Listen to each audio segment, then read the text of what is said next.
매일 성경 묵상을 돕는 해설 가이드입니다. 안녕하세요. 묵상코치입니다.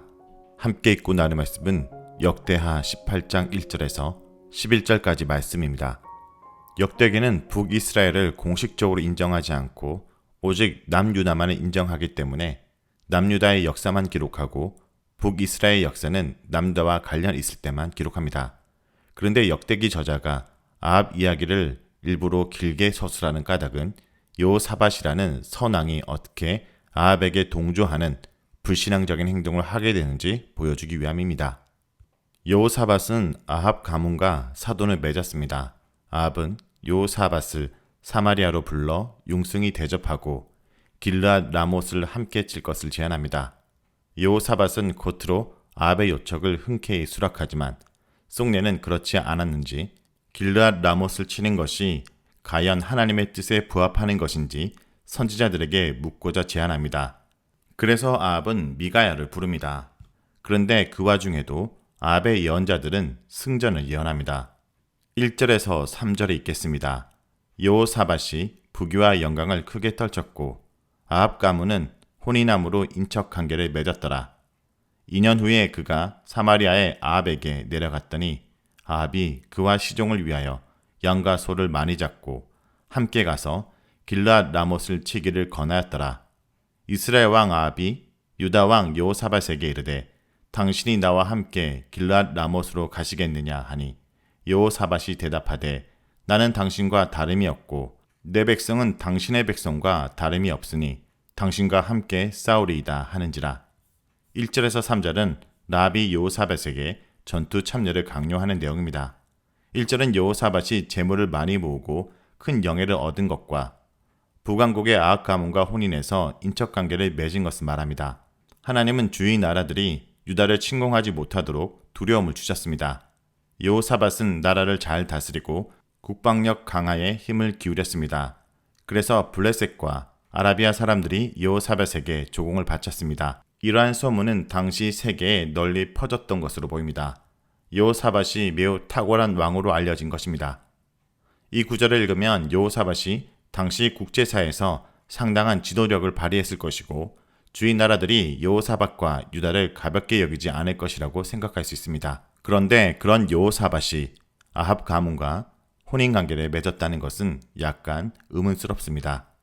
물론 정치적으로 안정을 유지하기 위해서 정략적으로 혼인관계를 맺는 것은 이해할 수 있지만 여호사밧이 자주 국방을 할 만큼 철저히 준비하고 주위 나라들이 조공을 바치고 여호사밧의 명성이 널리 퍼졌는데 왜 굳이 북왕국과 인척관계를 맺었는지 궁금합니다.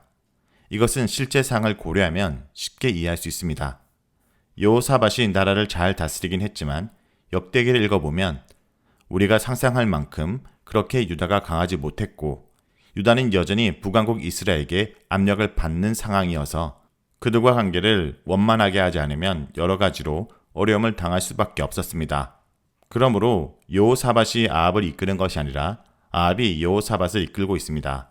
2년 후에 여호사밧이 사마리아로 내려간 것인데 아합이 여호사밧으로 하여금 사마리아를 방문하게 한 것으로 보입니다. 물론 아합은 여호사밧과 그의 숭행원들을 위해서 양과 소를 잡아 융숭하게 대접합니다. 그런데 아합이 여호사밧을 사마리아로 부른 까닭은 함께 길르앗 라못을 치자는 것, 즉 아람을 공격하자는 것이었습니다. 역대기에서는 아합이 여호사밧에게 길르앗 라못을 함께 가겠느냐고 묻고 여호사밧이 아합에게 당신과 함께 싸우리다 라고 대답합니다. 역대기는 아합이 왜 길르앗 라못을 치려고 하고 거기에 여호사밧을 끌어들인지 밝히지는 않습니다. 그런데 열왕기는 아합의 입을 통해서 그 이유를 밝힙니다. 아합은 여호사밧에게 말하기 전에 먼저 그의 신하들을 설득합니다. 아합은 신하들에게 길르앗 라못은 본래 우리의 것인 줄을 너희가 알지 못하였느냐? 우리가 어찌 아람의 왕 손에 도로 찾지 아니하고 잠잠히 있으리요? 라고 열왕기상 22장 3절에서 말합니다.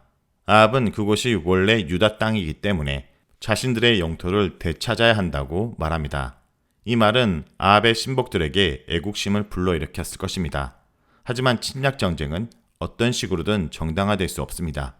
아합은 그 전쟁에 책임을 져야 합니다. 그는 탐욕스러운 전쟁에 여호사밧까지 끌어들입니다. 열왕기는 아합이 신하들을 먼저 공고한 다음 여호사밧에게 당신이 나와 함께 길랏 라못으로 가시겠냐라고 묻습니다.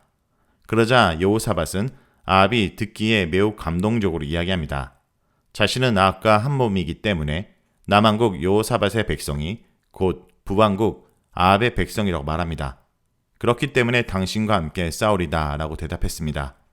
아합은 여호사밧을 초청해서 겸손하게 전쟁에 참여할 것을 권유하는 것처럼 보이지만 실제로 여호사밧은 아합의 제안을 거부하지 못했을 것입니다. 다음은 4절에서 11절에 있겠습니다.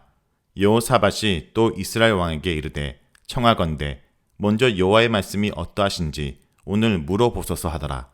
이스라엘 왕이 이에 선지자 400명을 모으고 그들에게 이르되 우리가 길랏 라못에 가서 싸우랴 말랴 하니 그들이 이르되 올라가소서 하나님이 그 성읍을 왕의 손에 붙이시리이다 하더라.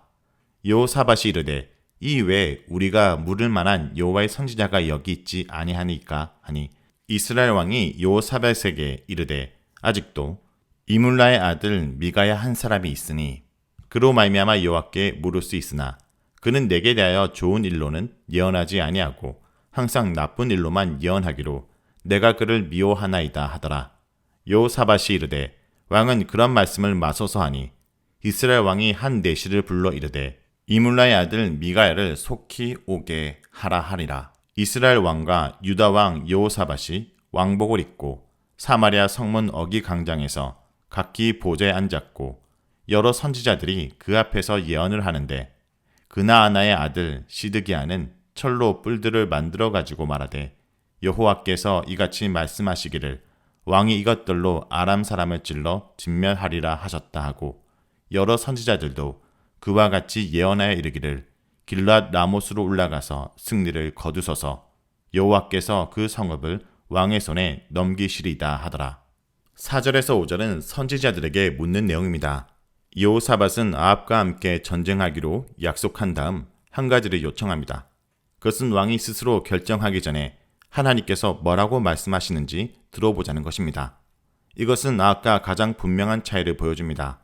아합은 자신이 원하는 것을 더 중요하게 여겼고 여호사밧은 하나님이 말씀하시는 것을 중요하게 여겼습니다. 이런 점에서 여호사밧은 진정 다윗의 처음 길로 행하는 모범적인 왕이었습니다.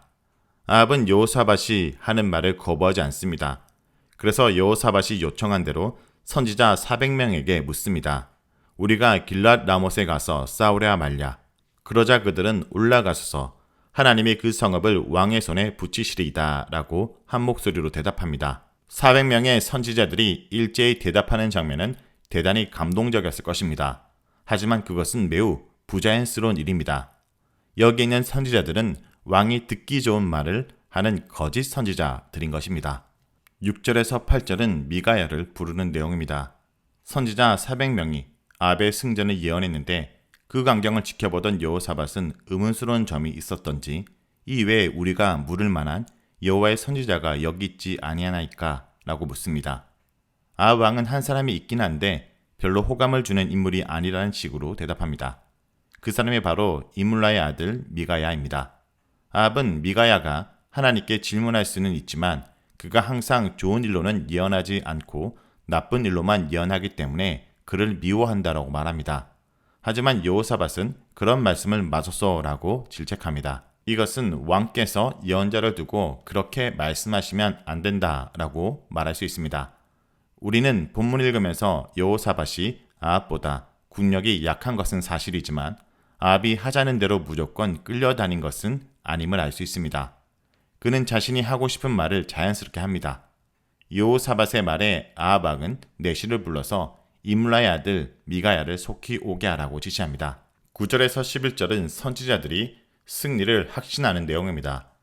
역대기 저자는 아합 왕이 부른 내시가 미가야를 데리러 간 동안에 사마리아 성문 어기 광장에서 두 왕이 왕복을 입고 보좌에 앉아 있으며 예언자들이 그들 앞에서 예언하는 장면을 보여줍니다.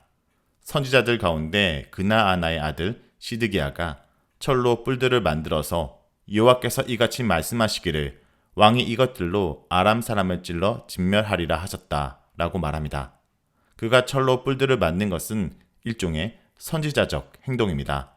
이런 상징 행위는 하나님이 아합에게 줄 승리를 나타내는 것으로 이해될 것입니다. 철불은 북이스라엘 성소의 황소상을 암시하는 것이었습니다. 시드기야가 그렇게 한 사실을 유추해보면 그는 분명히 400명의 예언자들의 대표자였을 것입니다. 시드기야의 발언이 끝나자 그곳에 모인 여러 선지자들도 이구동성으로 시드기야처럼 예언합니다. 그들은 길랏 라모스로 올라가서 승리를 거두소서, 여호와께서 그 성읍을 왕의 손에 넘기시리다 라고 말하면서 이스라엘 연합군이 아람 사람을 격파하는 것은 전혀 문제가 아니라고 확신합니다. 거짓을 참이라고 믿게 하는 확신, 그것은 매우 위험한 것입니다. 자, 여기까지가 역대하 18장 1절에서 11절까지 말씀입니다. 오늘 말씀을 통해 우리는 무엇을 묵상하고 적용해야 할까요? 첫째, 악한 자와의 연합은 피해야 합니다. 이스라엘의 행위를 따르지 않은 여호사밧이 아합 가문과 혼인함으로써 인척 관계를 맺었습니다. 아합 가문과의 불필요한 연합은 앞으로 유다 왕국에 지속적으로 악한 영향을 끼칩니다.